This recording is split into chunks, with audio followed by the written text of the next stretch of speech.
Querido Jorge, desde este apostolado familiar que hemos llamado Abrazando Nuestra Fe, te damos la más cordial bienvenida a esta segunda temporada de la serie Experiencia en el Querigma. Buenas noches, hermano. Muchas gracias por tu invitación. Gracias por recibirme aquí en tu hogar. Profundizando en la dinámica y el propósito de esta serie, queremos recoger desde tu testimonio personal cómo fue ese primer anuncio del Evangelio en tu vida, cómo recuerdas y sientes que Jesús llegó a tu corazón. La experiencia del Evangelio nos dice que no todo encuentro con Jesús termina en un apostolado inmediato.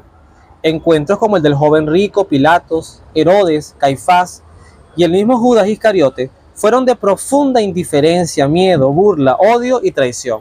Por eso, Jorge, te pido que con el auxilio del Espíritu Santo nos cuentes cómo fue ese querigma de Cristo en tu vida, cómo pasó y en qué derivó, conversión o indiferencia. Te escuchamos. Bueno, hermano, fíjate, yo conocí a Jesucristo desde muy pequeño, porque yo nací en una familia católica, donde tenía una tía que daba la catequesis, y desde muy pequeño, o sea, incluso antes de hacer la primera comunión, ya yo venía escuchando a mi tía dándole catecismo a los demás niños que eran más grandes que yo, eran mayores, y a mí todavía no me tocaba. Entonces, bueno, desde esa época conozco a Jesucristo. Yo pienso que ahí en el trayecto de mi vida, porque yo creía y pensaba que conocerlo era eso, pero no, me di cuenta que lo conocí, cuando lo reconocí y cuando le di el reconocimiento, que son tres etapas muy distintas en el conocer a Jesucristo. Porque todos lo conocemos, nos lo presentan desde niños. No, Él es Jesucristo, el Hijo de Dios, el que dio la vida por nosotros. Entonces, a medida que iba creciendo, yo iba metiéndome más en la iglesia católica. Yo hice mi primera comunión, participaba en las misas. De pequeño fui monaguillo en el pueblo donde yo me crié. Entonces, llegué y cumplí con todos mis sacramentos.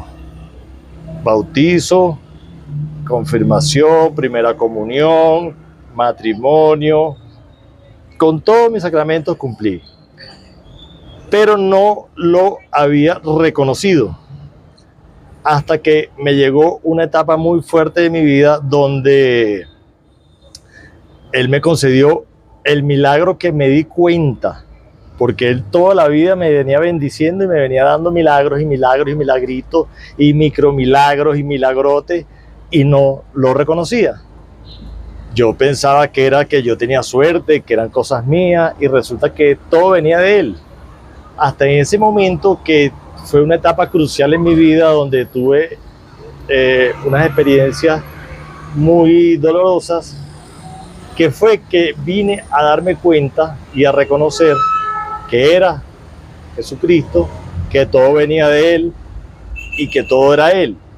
Empecé a agradecerle todas las bendiciones que me da todos los días, y de ahora en adelante lo reconozco. Cuando vine a darle su reconocimiento, hice un retiro de Maús que me hizo terminar de abrir los ojos. Entonces ahí me di cuenta y dije, bueno, ahora tengo que reconocer, porque ahora sí es verdad que estoy totalmente seguro que todo viene de Jesucristo, y le reconozco todo lo que me pasa, absolutamente todo lo bueno y lo malo se lo reconozco, y sin quejarme, sin recriminarle nada, lo acepto con amor. Cada día estoy siendo más obediente y agradeciéndole, prestándole mi servicio. Bueno, Jorge, habiendo escuchado tu testimonio, mi mente recordó a un personaje de la Biblia muy famoso, muy conocido, y al que además le debemos mucho de los cimientos de nuestra fe, que fue San Pablo, o también conocido como Saulo. Pablo era su nombre romano, pero ambos nombres los tenía igualmente. Lo bello de Pablo, que tú me hablabas al principio, es que Pablo era un hombre que entendía que la relación con Dios estaba asociada al cumplimiento de la ley.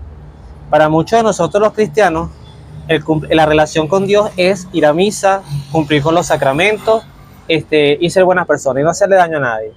Pero el Señor siempre va más allá, porque Pablo esa relación que tenía con la ley, que la conocía muy bien, fue la que lo que lo llevó luego y lo motivó a ser perseguidor de cristianos, de disfrutar o de buscar acabar con esa secta que él sentía que atentaba contra sus valores básicos. Pero él tenía muy buena formación, era un buen hombre. Pablo no era un mal hombre, solamente que su corazón se había endurecido porque no solamente miraba la relación con Dios en torno a la ley, sino que también hacía reflejo en los demás en un punto que el que no cumplía la ley no estaba con Dios. Eso es lo que él sentía por los cristianos. Me encantó una imagen que fue la que terminó de consolidar la idea de que fuera Pablo. Cuando tú dices que a través del retiro del Maús Dios te abrió los ojos, porque fue en el camino a Damasco que Dios enceguece a Pablo con una luz muy fuerte, lo deja ciego 3 días, y luego cuando recobra la vista, Pablo ya no era el mismo. Ya Pablo había visto al Dios que, como tú dices, había conocido, pero él no le había dado el reconocimiento que realmente merecía y que además le transformó su vida. ¿Qué fue Pablo para la iglesia? ¿Qué es Pablo para la iglesia? En cierta forma, porque te voy conociendo y te sigo admirando mucho cada día que te conozco, Pablo fue un hombre de servicio. Pablo fue un hombre que fundó iglesias en todos lados, fundó comunidades donde pasaba, constituyó las bases de una iglesia lejana porque él se enfocó en los paganos, no en los judíos, sino en la gente que realmente no es que no creía en Dios más o menos, es que no sabían nada de Dios. Y era un hombre que estuvo preso, un hombre que pasó por sufrimientos enormes, pero aún así no se detuvo hasta que alcanzó la meta, como él mismo lo dice. Él se compara como un atleta. El atleta tiene que entrenarse, y el entrenamiento que sé que tú estás teniendo ahorita en tu vida es el servicio. Y lo haces de una manera extraordinaria. Y sé que así como mucha gente, gracias a Pablo, ha conocido la fe, y nosotros en nuestra tierra, en Venezuela, conocemos la fe gracias a hombres como Pablo, que salieron de sus fronteras, cruzaron el charco, salieron de su zona de confort. Yo sé que mucha gente a través de ti también no solamente ha conocido, sino va a conocer al Señor.